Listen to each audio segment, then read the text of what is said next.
Bueno, pues buenos días a todos. Bienvenidos.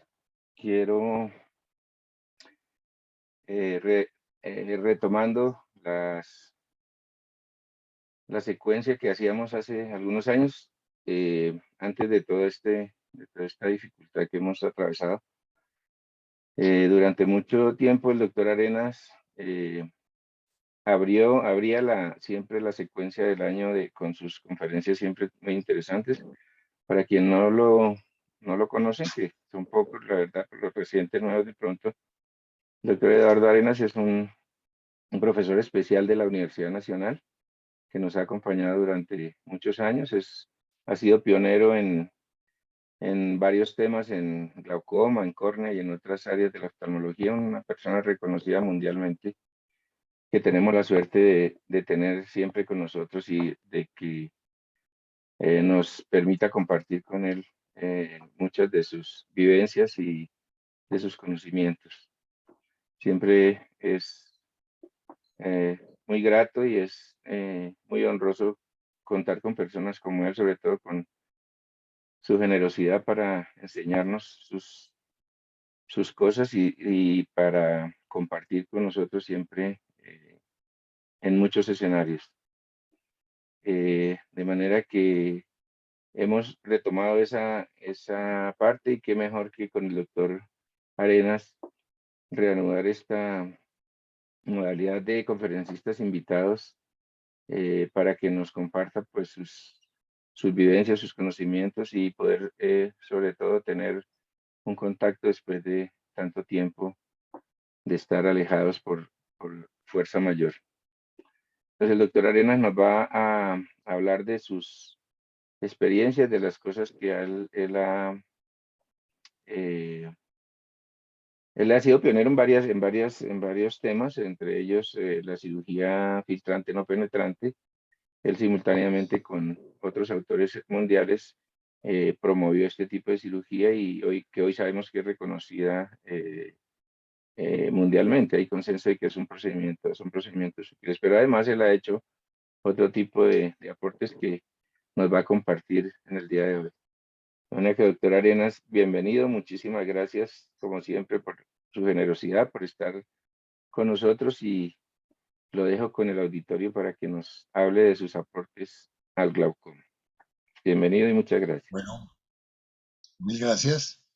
Es un placer volver a estar aquí con ustedes y compartir muchas de mis experiencias con anécdotas que pueden ser interesantes para las personas que se están formando en relación a lo que es la especialidad tan bella que nosotros estamos ejerciendo.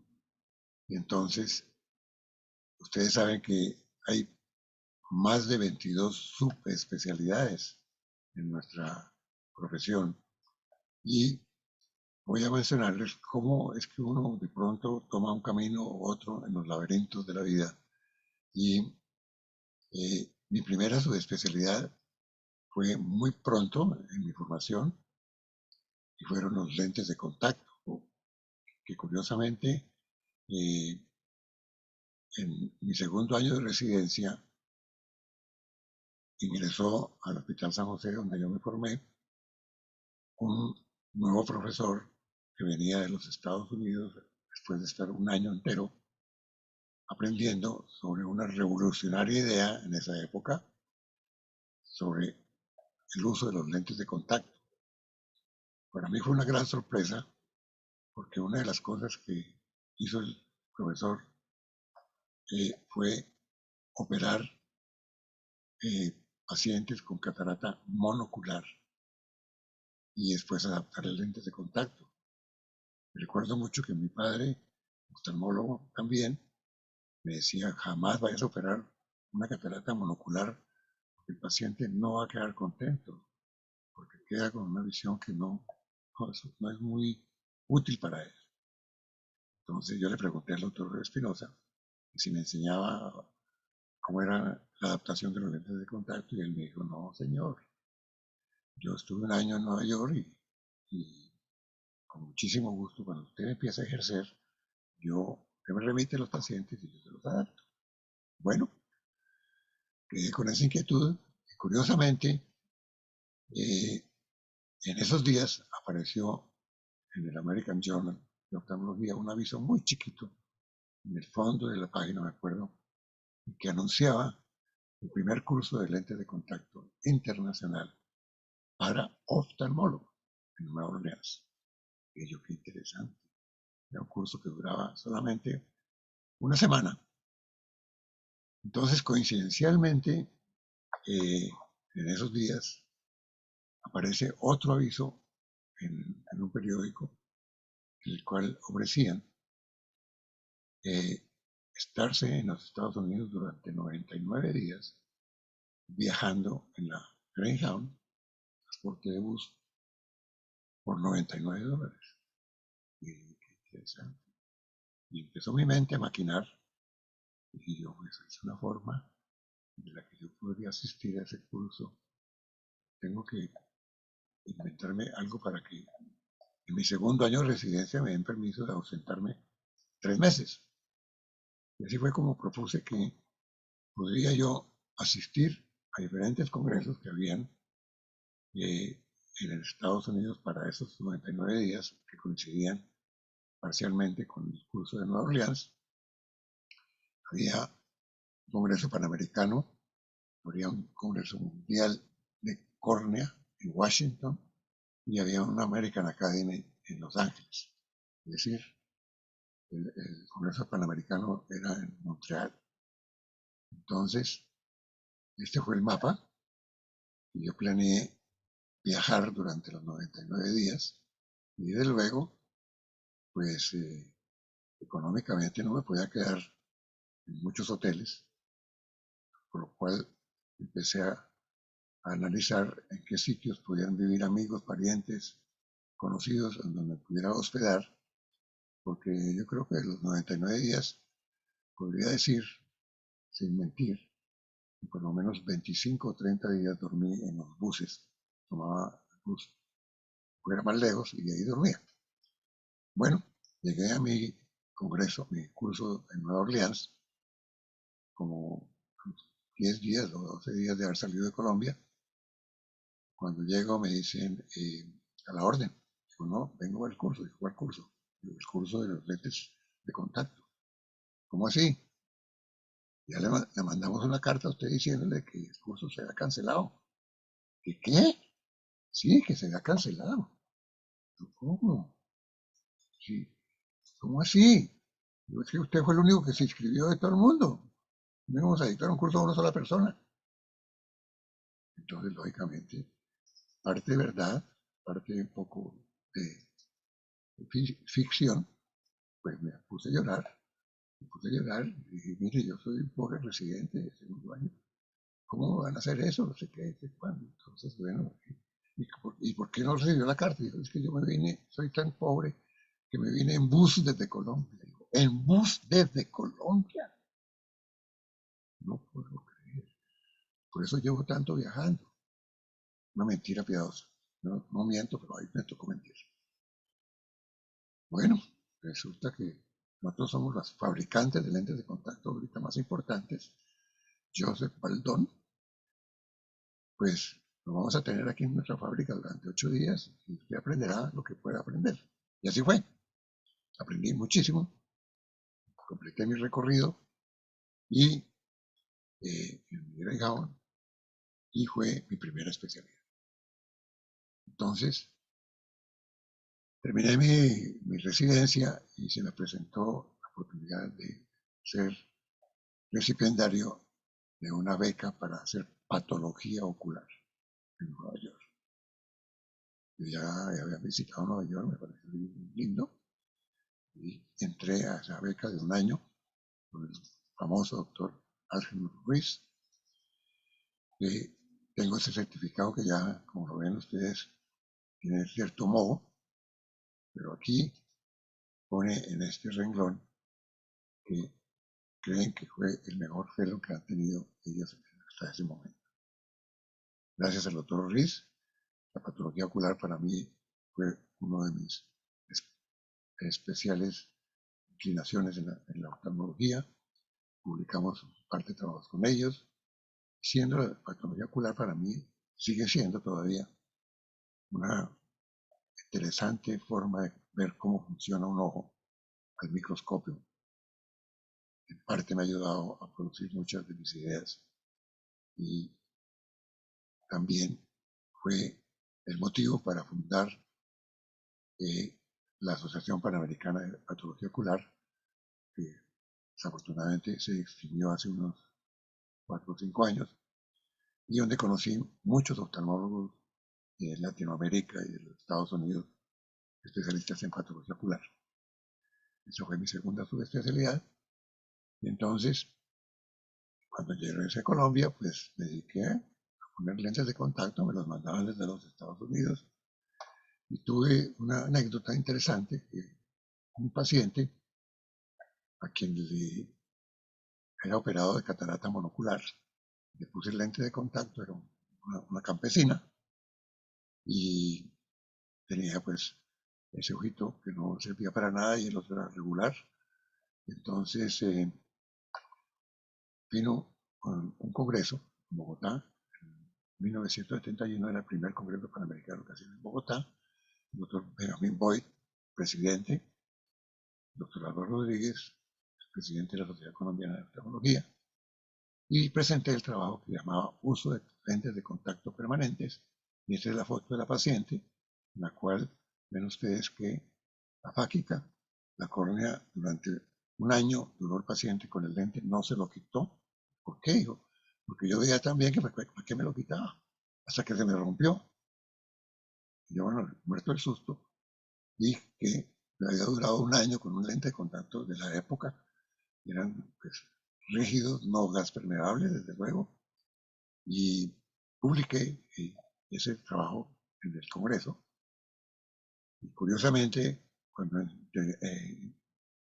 hicieron una interview al doctor Boyd, le dijeron que el Congreso ha sido maravilloso, que había trabajos maravillosos, pero algo que lo tenía sorprendido era un muchacho que había presentado un trabajo sobre lentes de contacto de uso permanentes, que era una cosa increíble.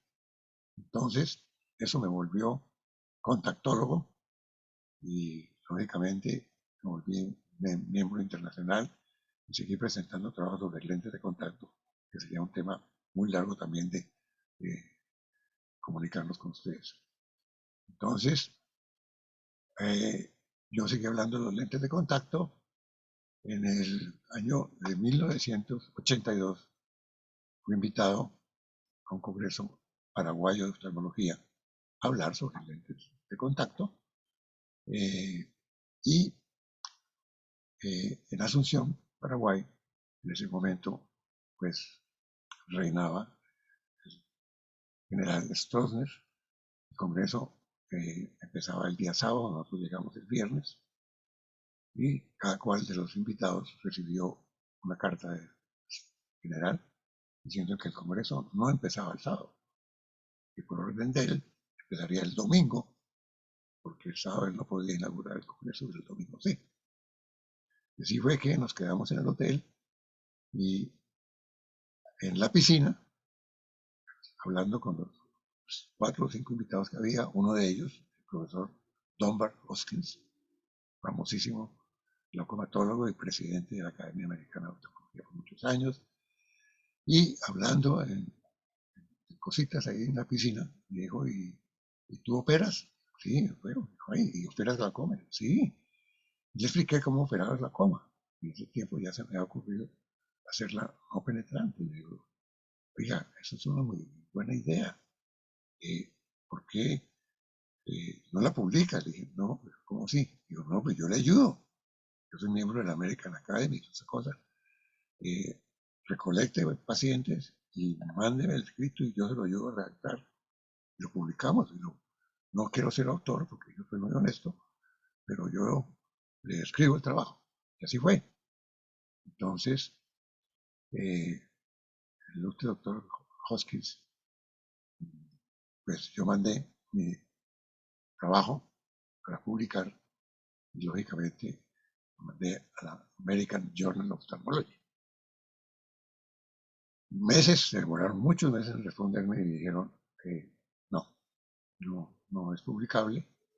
Entonces dije yo, lo voy a mandar el mismo trabajo a una revista no tan importante y lo mandé a otra revista.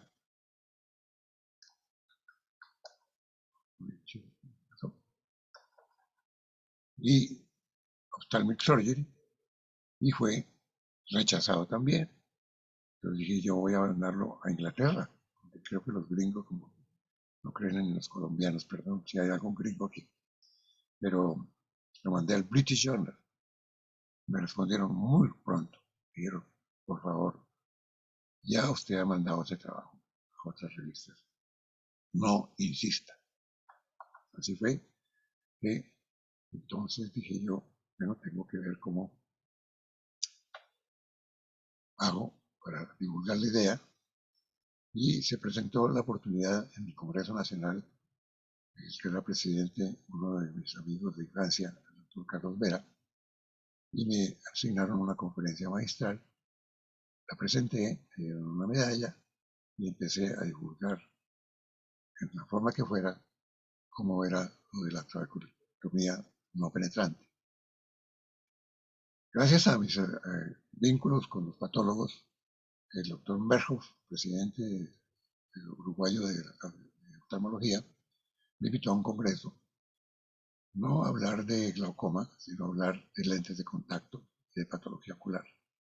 Pero un mes anterior al congreso me llamó y me dijo, Eduardo, me acaba de cancelar el congresista que venía a hablar de glaucoma en los Estados Unidos. Y por favor, ¿por qué no presenta eso de la trabeculectomía que tanto hablas tú? Y no, bueno, con mucho gusto. Yo no sé, no tengo preparada ninguna conferencia, pero lo hago. Entonces, en el curso del mes preparé mi conferencia, hice videos. Y cuando la voy a presentar, encuentro que ¿quién estaba de presidente de la mesa? Pues nada menos que el doctor San Paolesi. Presenté el trabajo, me tomé mis tranquilizantes. Al terminar el trabajo, el doctor San Paolesi hizo lo que está en esta figura, golpeó la mesa varias veces, dijo, no, no se me puede pasar esto a mí. ¿Cómo es que no se me ocurrió esa idea tan brillante? Lorena, lo felicito, es lo mejor que he oído últimamente. Quiero hablar con usted personalmente.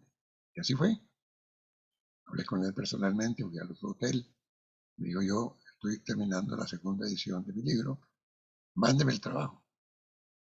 Pues el trabajo mío pues, era el que me ha mandado la American Academy, eso no servía. Me demoré, dijo, doctor, es interesantísimo. Yo quiero invitarlo a Buenos Aires a que haga esa técnica, me la enseñe a hacer. Y así fue, fuimos a Buenos Aires. Y no alcancé a publicar el trabajo en la segunda edición del libro de San Paolesi, pero él me mandó su edición con una dedicatoria muy bonita, eh, agradeciendo mi aporte en el loco. Entonces, a partir de ese entonces, pues yo empecé a divulgar mi técnica, fui invitado a Bélgica por el doctor Guimer, donde presentamos nuestra técnica de cirugía no filtrante, y de ahí en adelante empecé a divulgarla por todas partes como pude.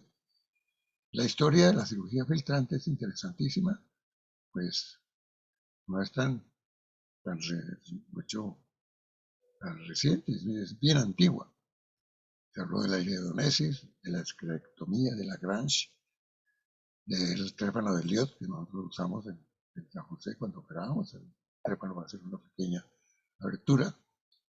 Y la sinusotomía de Krasnov, que aparentemente parecía un poquitico a la nuestra, y la trabeculectomía, que fue también muy innovada por el doctor Vasco Posada de Medellín en 1968, y nosotros por fin logramos alguna publicación en 1991, cuando bautizamos la técnica como trabeculectomía ab externo.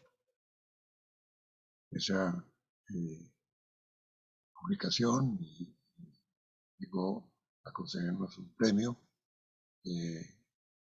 de la Academia Nacional de Medicina a la investigación en la que participamos la doctora Alexandra y el doctor Julián, que está presente, al cual le envío un abrazo. Y posteriormente el doctor Boyd logró publicar un trabajo en varios de sus revistas y libros, uno de ellos en la cual pues compartía la trabeculectomía externo con importantes personas como el doctor Mermud, el doctor Stegman y el doctor Maldonado Vaz de Argentina. Y lógicamente ese premio dio lugar a que hace pocos meses saliera en el periódico El Tiempo el anuncio diciendo que hacía 25 años han conseguido ese premio. Y esta es la foto antigua publicada en El Tiempo en esa época. Bueno, hablemos ya de la fisiopatología de la trabeculectomía externa. Entonces, ¿en qué consiste? Pues el acuoso se produce en el cuerpo ciliar, como todos lo sabemos, y fluye a través del trabéculo para eliminarse a la circulación venosa y arterial. Pero es que el trabéculo es solo una malla, es algo, un mensaje que quiero que quede muy clave. Es una malla que filtra los elementos muy extraños para que no lleguen al canal de Schlemm. Pero el trabéculo no es pasivo, no es activo.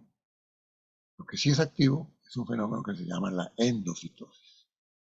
Y esta endocitosis es muy interesante porque es un proceso por lo cual es metabólico. Las células especializadas reciben el líquido, lo metabolizan, lo ingieren dentro de su interior y una vez purificado lo excretan y esto fue publicado en 1963 y pasa a el canal de Schlemm. Aquí vemos un video. Perdonen la música, pero así viene grabado, en el cual vemos cómo funciona este fenómeno de la endocitosis, en el cual el líquido va entrando lentamente, el endotelio, que es el que están viendo ahí, lo digiere, lo procesa y lo elimina hacia la boca del canal de Schlemm para ahí pasar a la circulación venosa. Entonces nosotros, para comprobar ese fenómeno de la endocitosis, hicimos un experimento en conejos, inyectando azul de tolidina, fue inventado por nosotros, y vemos que se demora mucho en salir el acuoso, mucho. Solo a los 3 minutos empieza a fluir. Es el tiempo en que la endocitosis metaboliza el líquido y lo pasa al exterior. Entonces, no es un paso rápido, sino un paso metabólico el que ocurre en este fenómeno de la endocitosis.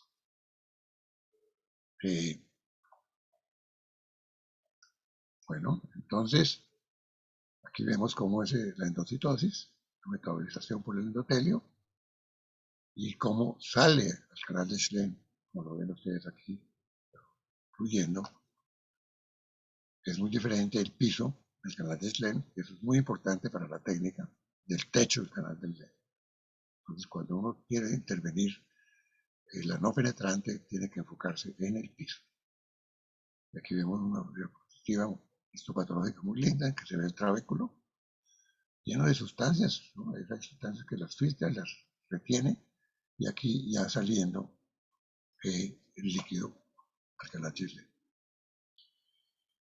Interesante, cuando yo empecé a estudiar esto histopatológicamente y fisiológicamente, tuve la suerte de comentarle a un compañero mío de colegio, profesor de Ingeniería Hidráulica de la Universidad Nacional, y me dijo, mire, yo te puedo medio ayudar a interpretar cómo es este proceso de la salida de un líquido a través de una sustancia porosa.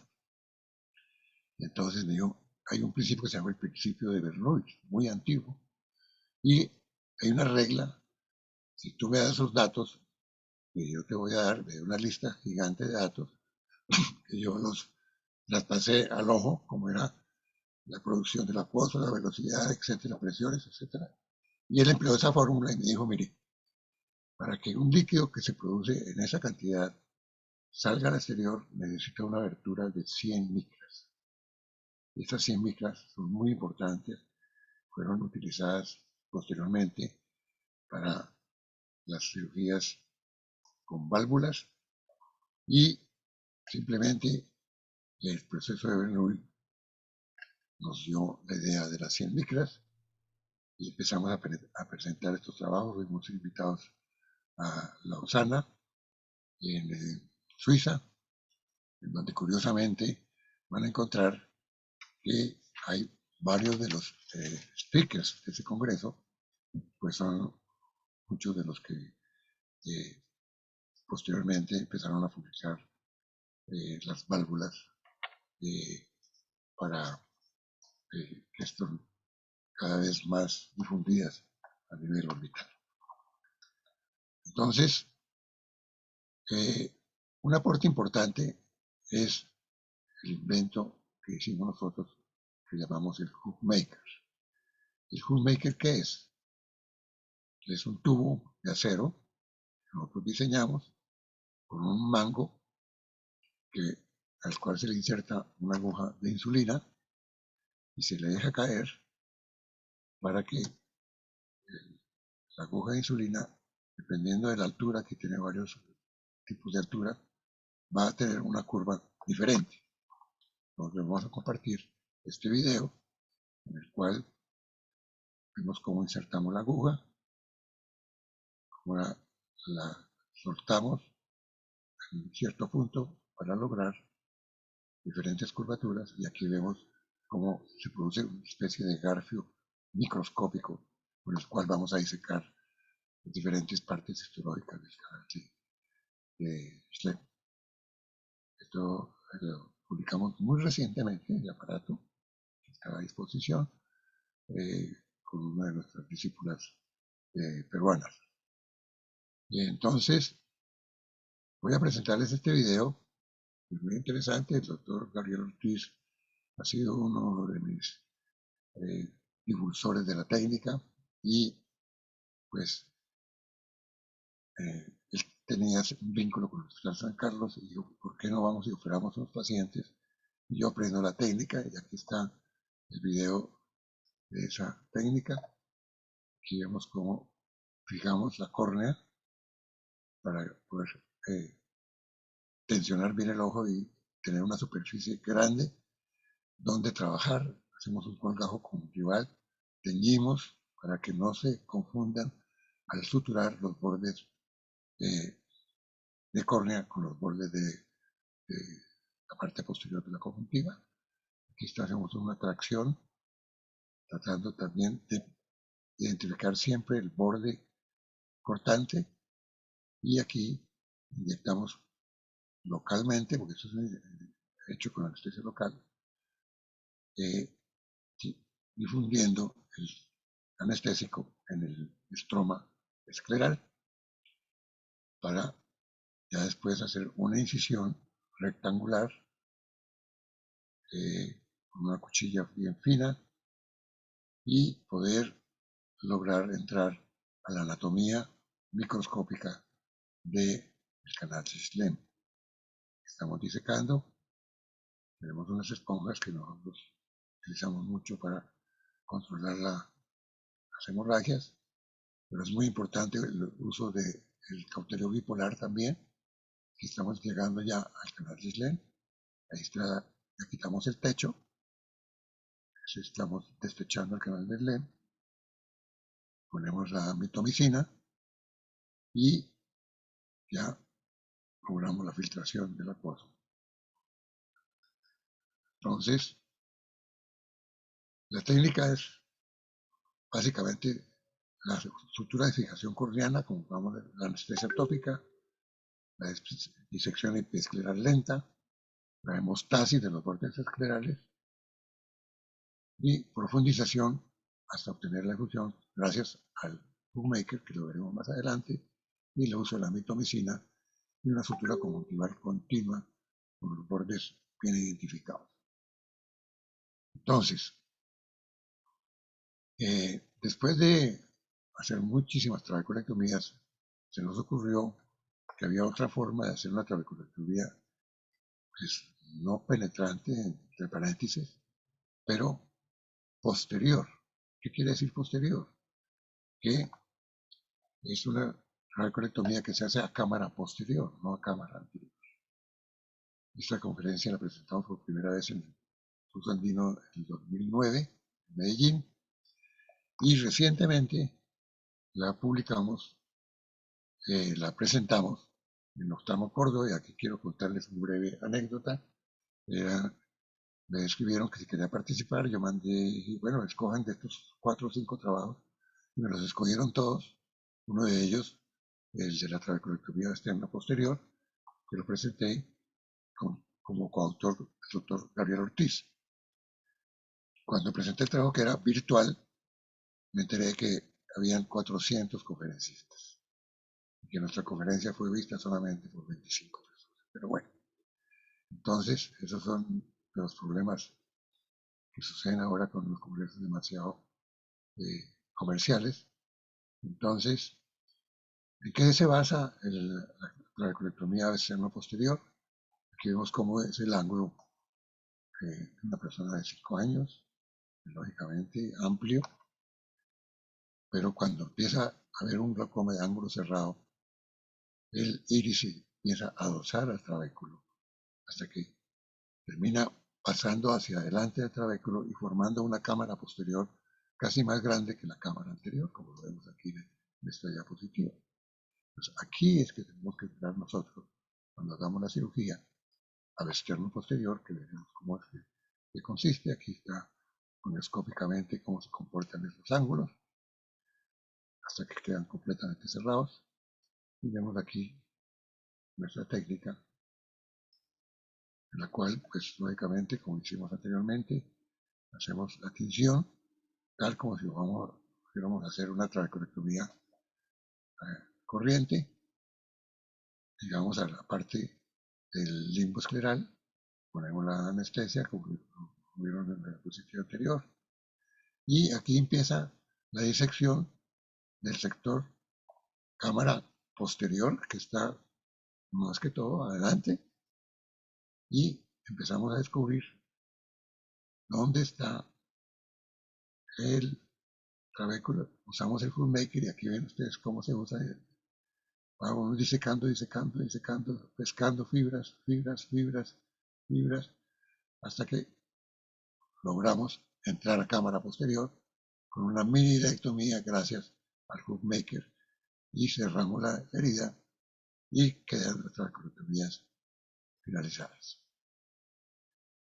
Entonces, resultados de esta técnica lo presentamos en varios sitios en el curso andino. Aquí están, ven ustedes cómo en estos 29 casos de glaucomas, pues lógicamente ya terminales, logramos que la presión ocular bajara muchísimo postoperatoriamente en pacientes conservados 4, 6 o más meses después de la cirugía. Aquí vemos también esta diapositiva. Y el otro aporte en glaucoma es la mini hilectomía en glaucoma agudo. Desafortunadamente esa mini hilectomía normalmente la hago casi ambulatoriamente porque son glaucomas agudos. Se hacen con el Hookmaker, abriendo la conjuntiva superior, inyectando aire y después un líquido que sea viscoso. Y con el Hookmaker entra una cámara pues anterior, jala y se produce la microhilectomía y se cura el glaucoma de ángulo agudo. Aquí ven ustedes un cuadro clínico como es un glaucoma agudo, en el cual para entrar uno aquí a este sector y jalar el iris, pues en esta forma tan poco invasiva es muy práctico y muy útil. El siguiente aporte en glaucoma es la escleroqueratoplastia. Y en esto quiero detenerme un poquito porque la historia de la queratoplastia tiene que ver mucho con oftalmólogos colombianos. El primero que hizo una queratoplastia mayor de 8 milímetros fue el doctor Castro Viejo, de 11 milímetros, pero la escleroqueratoplastia realmente fue inducida y, y innovada por el doctor Luis Antonio Ruiz y su maestro, el doctor Ignacio Barraquer, el doctor Emilio Méndez de Fundonal, eh, escribieron trabajos sobre la escleroqueratoplastia y posteriormente Coburg en otros países. La escleroqueratoplastia pues es simplemente hacer un trasplante no solamente de córnea, sino también de esclera periférica. Nuestra idea consistió en que íbamos a trasplantar una lamela de la esclera, no la esclera total como lo llaman los antiguos autores, con la idea de que el injerto que uno trasplantaba estuviera el canal de Schlemm y la parte trabecular. Entonces esta es la idea, con nuestra inyección de aire que fue publicada también de una forma interesante, logramos presentar esto en España, en el Congreso de Sátiva, que fue muy aceptado por la audiencia. ¿Y qué consiste? Bueno, es, aquí ustedes ven que nosotros disecamos acá el donante, igual la escalera del receptor, tratando de incluir todo el sector donde hay la filtración del amor acuoso por la endocitosis. Aquí lo vemos, ¿no? Entonces, eso lo presentamos y fue publicado en un libro de Elsevier, los hermanos Belmonte, en el 2013. Entonces, aquí van a ver cómo sacamos el colgajo escleral en el donante. Colocamos un anillo que diseñamos, son dos anillos de acero, parecidos al anillo de Fredinga, pero de fijación definitiva. Entonces, aquí estamos ya haciendo un procedimiento que es muy interesante, que es la vitrectomía por aspiración con una cánula especial del líquido, del vitrio líquido que está en la parte posterior del ojo, para que cuando cortemos el injerto no haya el riesgo de una hemorragia expulsiva. Y aquí estamos ya colocando otro injerto, al cual lo adherimos a la esclera receptora con fibrina y ponemos 4 puntos cardinales para que se sostenga el injerto. Cerramos la conjuntiva y ponemos un parche.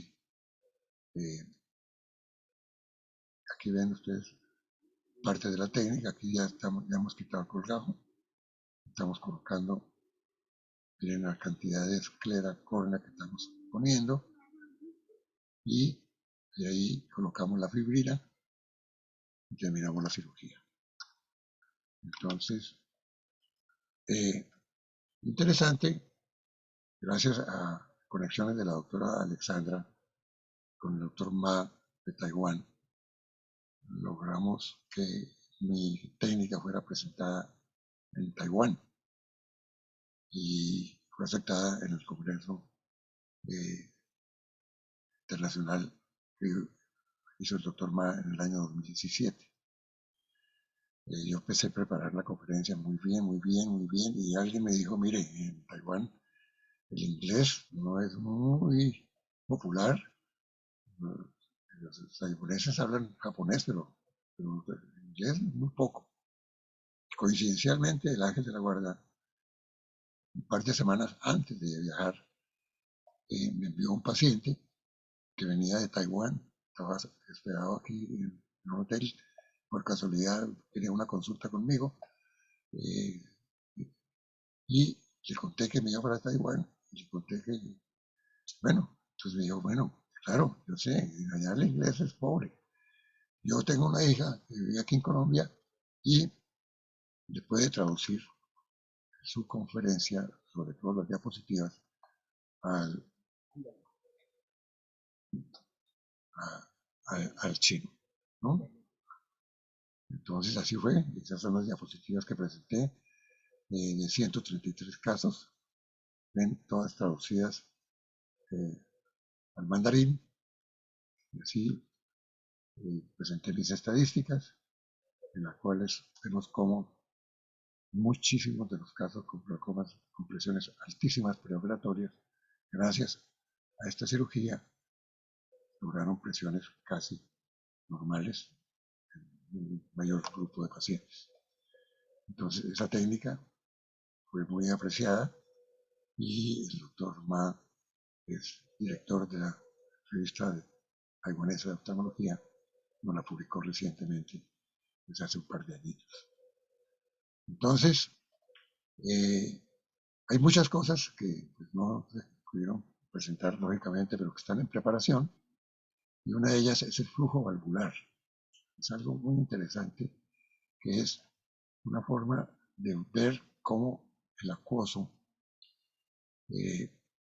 tiene una vía de eliminación distinta a la que acabamos de hablar, pero para pacientes en los cuales la presión ocular sube por encima de lo normal 30, 40 o más, que es en los casos, pues lógicamente, muy complejos de glaucoma. Aquí vemos cómo nosotros descubrimos este flujo valvular, el canal de Schlein, como ven ustedes, pues fluye. Y entonces, el flujo veal que existe, que va por atrás de la uvea, y con nuestro azul de toluidina, que ya lo mostramos, pues vimos que a los 14 minutos ya. Pero nosotros hicimos el experimento, primero en ojos de conejo, tomando la presión, y cuando vimos que la presión subía a 50 milímetros, este flujo veal, este flujo colorante, aparecía en el lado temporal, unos vasos, aquí lo ven ustedes muy bien, unos vasos en la parte inferotemporal, que descubrimos que eran unos vasos accesorios que había en la zona del canal de Schlemm para cuando las presiones estuvieran demasiado altas. Este artículo todavía no ha sido publicado, pero por eso lo comparto con ustedes. Aquí están las curvas de presión según Buchholzer. Muy pocos suben de 50, pero cuando suben de 50, este flujo valvular puede ser útil para que la presión no pase de los 50 milímetros como ocurre en esta publicación. Entonces, quedan por estudiar y estar en proceso de elaboración, la perimetría de 360 grados, las imágenes del nervio óptico con el lente Maxi que nosotros diseñamos con el doctor Sergio García de Kratos, los glaucomas falsos positivos, tenemos una lista muy grande de pacientes, están en proceso de publicación. Estamos diseñando un instrumento, ya diseñamos un instrumento para tomar la presión digital que tenga cierto valor y preparando con una de nuestras discípulas de la Universidad del Bosque glaucomas de presión normal. Entonces quiero agradecer desde luego a mi querida Alexandra, compañera y permanente presente en todos mis trabajos, y muchos de mis discípulos, muchos de ellos como Liz Carolina Torres y algunos de ellos miembros de la Universidad Nacional y como coautores de trabajos publicados y como autores de otros trabajos pues no publicados todavía, pues lógicamente el doctor Gabriel Ortiz, que se me ha apoyado siempre, al cual quiero agradecerles y quedo completamente a sus órdenes para si tienen alguna pregunta o observación que hacer. Entrego al doctor Gabriel el micrófono y muchas gracias por su presencia. Muchas gracias, doctor Arenas, por esta presentación tan ilustrativa de toda una vida, de una semblanza realmente de todo lo que, las épocas de la oftalmología, que las podemos ver incluso ahí retratadas ya un poquito largo trajinar dentro del campo de la oftalmología. Yo pues como experiencia les transmito, aunque ya muchos me han oído, le aprendí al doctor Arenas la técnica de la trabeculectomía no penetrante. Nosotros le hicimos alguna modificación pequeña en el sentido de que hacemos una etapa similar a la de una trabeculectomía y le hacemos una segunda disección para llegar al canal de Schlemm. Y luego recortamos de manera que el estado final es muy similar en los dos procedimientos porque se recorta la tapa y se deja expuesto el canal de Schlemm, el piso realmente del canal de Schlemm ya adelgazado para que por ahí ocurra la filtración. Y con esa técnica pues hemos operado un número significativo de pacientes, hemos logrado tener seguimientos hasta de 12 años en pacientes complejos. En un artículo que está a punto de ser publicado, estamos terminando pues, de hacer los análisis estadísticos con el doctor Alvis, que nos ayuda con eso para hacer la publicación final. De manera que es una, digamos, es una técnica que es útil. Hay otras, por supuesto, similares que han sido de pronto más difundidas a nivel mundial, pero que el principio es el mismo. La más, tal vez la más popular, la que más se conoce es la esclerectomía profunda no penetrante, que digamos la técnica que yo hago es una combinación de las dos, porque la esclerectomía profunda no penetrante lo que hace es disecar un doble colgajo, luego recorta el colgajo profundo y deja el colgajo superficial. Y ellos utilizan implantes para conservar el espacio de filtración. Entonces, ponen implantes de colágeno y algunas otras sustancias. Entonces, tiene la dificultad pues, de que se requiere un insumo que en general no tenemos nosotros. Y por eso el hecho de cortar la tapa superficial es un recurso que equivale más o menos a eso para conservar el espacio de filtración. Eh, de manera que, como vemos, el doctor Arenas desde hace ya mucho tiempo fue pionero en este tipo de técnicas, como también mencionó el doctor Vasco Posada, que fue casi que simultáneamente con el doctor Kearns, eh, hizo, digamos, se le ocurrió la trabeculectomía, la convencional que hacemos y que pues tampoco nunca fue reconocido a nivel internacional en cuanto a su aporte en este tema. El doctor Arenas, pues sí, ya tiene sus publicaciones que él ha mencionado suficientemente, pero sobre todo el hecho de haber tenido esta idea, el concepto de que adelgazando el piso del canal de Schlemm, sobre todo llegando hasta el tejido yustacanalicular, que es donde está la mayor resistencia a la evacuación del humor acuoso, se puede hacer una filtración permanente que reduzca el, el nivel de presión en los glaucomas, inicialmente los glaucomas de ángulo abierto. Yo realmente nunca he intentado la trabeculectomía a cámara posterior, pero en los glaucomas de ángulo abierto sí, cuando los pacientes no requieren presiones subnormales, porque pues esta es una técnica que no da presiones en general por debajo de 10 milímetros de mercurio, eh, cuando no se requieren presiones tan bajas o en pacientes que tienen algún riesgo de complicaciones significativas porque son miopes altos o porque han sido vitrectomizados o bueno, o en pacientes, por ejemplo, con queratoplastia.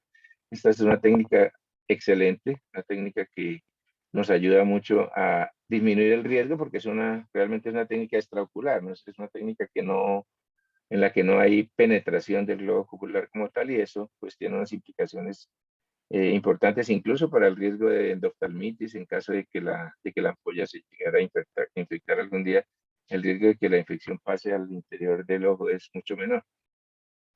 De manera que el doctor Arena ya quedó en la historia de la cirugía del glaucoma por su idea original de la trabeculectomía externa y pues por todos los otros aportes que nos ha mostrado hoy, de manera que pues nosotros esperamos seguir difundiendo su técnica, sus conceptos, para que no se pierdan en las próximas generaciones. No sé si alguien tenga alguna observación, alguna pregunta para el doctor Arenas dentro del auditorio, los residentes.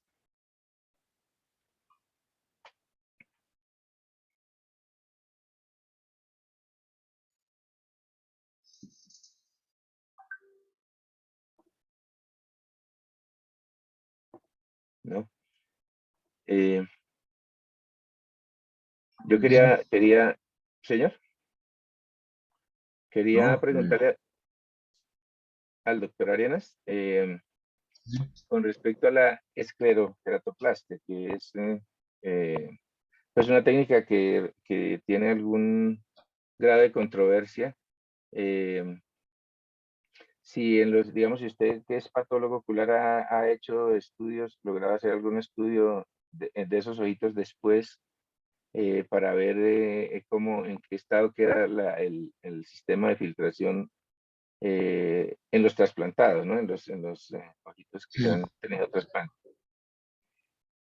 No, pues desafortunadamente o afortunadamente, pues no he tenido la opción de analizar un ojo enucleado, ¿no? Después de una Ujú, ujú, trabeculectomía, como si la tuve en un caso cuando teníamos el banco de ojos de un paciente que había sido operado de keratoplastia lamelar y resulta que el paciente eh, era candidato mío para operar una penetrante y ya tenía una lamelar y resulta que llegó al banco de ojos, los dos ojos operados, pudimos ver histológicamente cómo se comportaba la keratoplastia lamelar profunda versus una keratoplastia penetrante. Pero no hemos tenido oportunidad de verlo y es muy difícil, ¿no? Sería, pues, claro, sí, tener la oportunidad de, si tú la tienes alguna vez, de un paciente de que que ha sido cuando el sometido paciente muere, claro, no es fácil, no es nada sí, fácil. a un ojo nucleado, no he tenido yo esa No, oportunidad, no, pero sería no, bueno, interesante. claro, por eso. Porque sería interesante ver, porque los resultados son alentadores, ¿no? Los que muestra usted son, Sí, no, yo vivo son muy satisfecho y resultados. tengo pacientes muy felices con esa técnica, sí, señor. Sí, un tema muy, muy interesante. Eh, ¿Alguien más que usted conoce a alguien que esté trabajando en eso aquí en Colombia, en esclerokeratoplastia? Pues no, creo que no, porque no, el doctor Ruiz ya pues, no está ejerciendo, digamos, ejerce sus cirugías refractivas, pero ya no está vinculado hospitalariamente, digamos, para estos casos tan complejos, Ujú. sino, no sé de alguien que la esté haciendo realmente, pero sí me gustaría que poder tener discípulos a quienes enseñarles con muchísimo gusto. Claro que sí.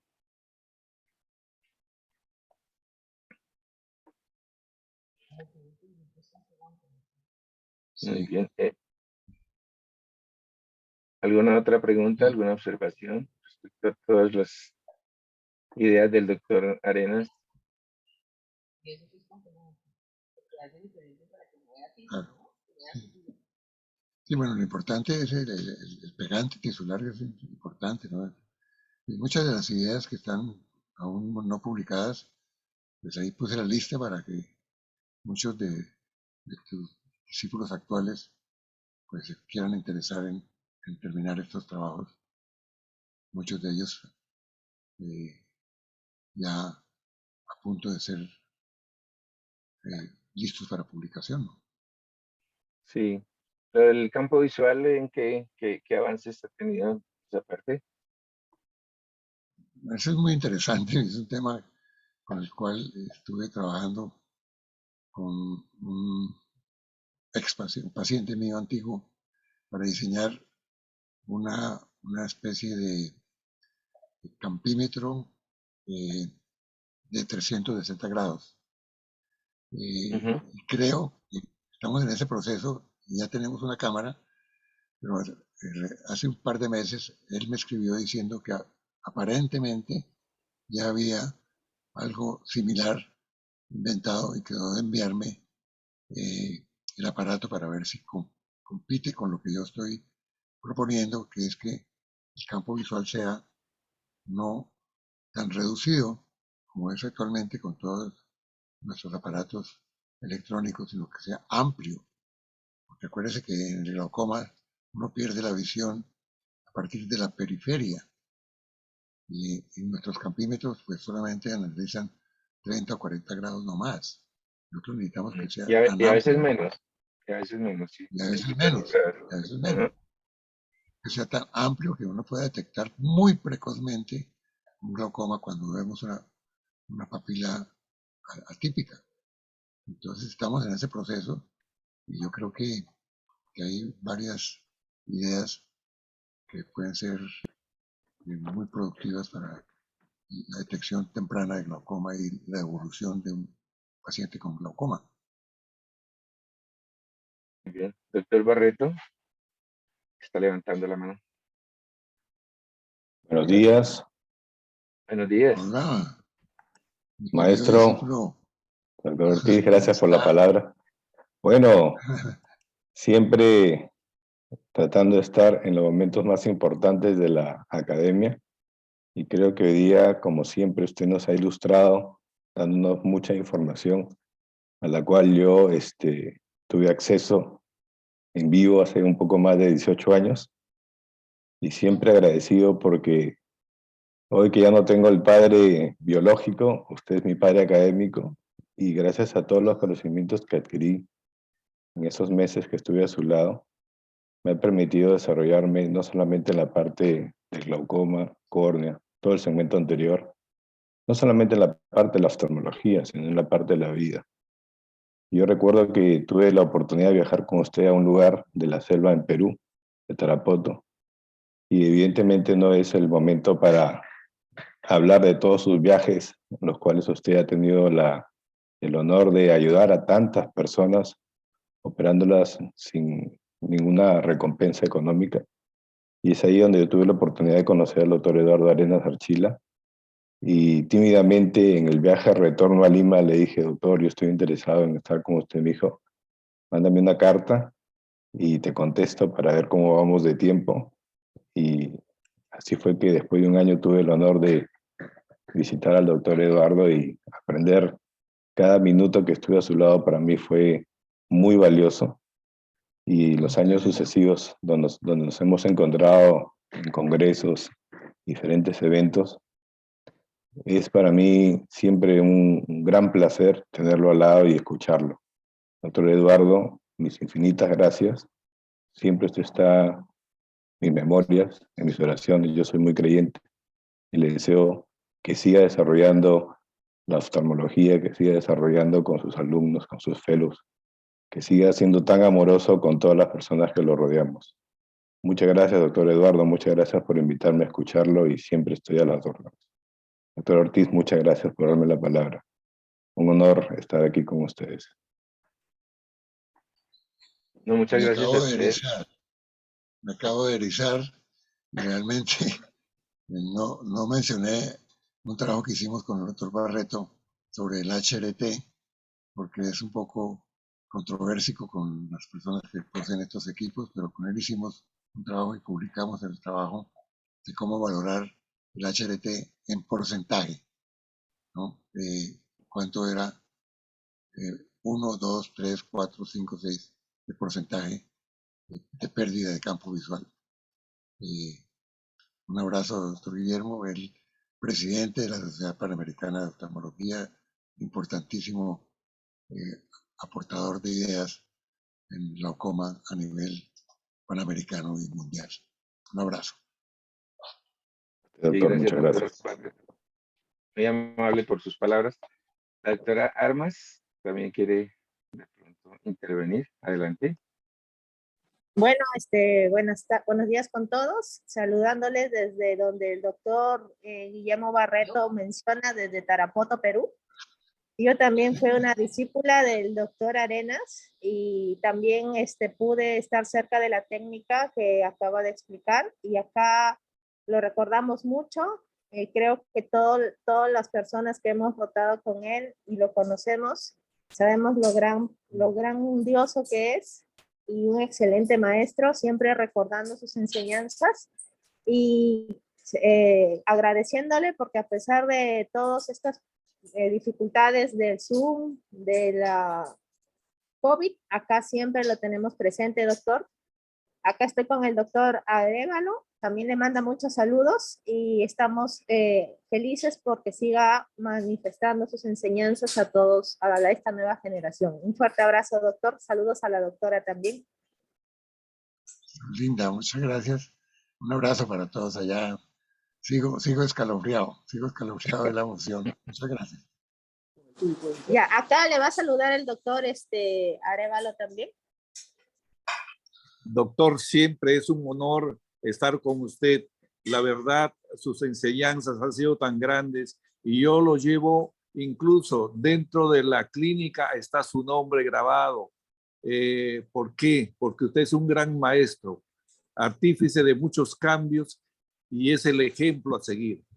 Muchas gracias por todas sus enseñanzas, maestro.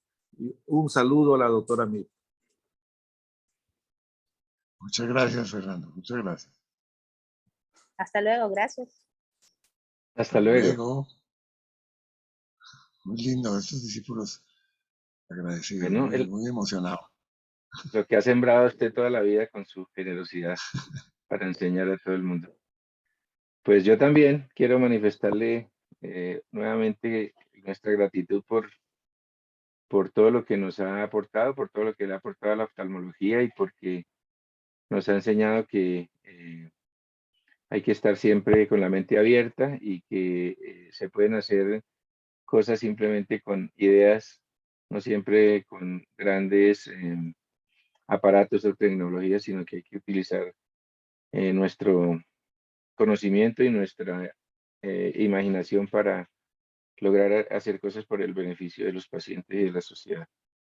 Mira que, doctor Arena, yo también le manifiesto mi gratitud, mi respeto de siempre, y pues aquí estará invitado siempre que tengamos el espacio y que usted nos pueda acompañar. Muchísimas gracias. Señor, muchas gracias a ustedes.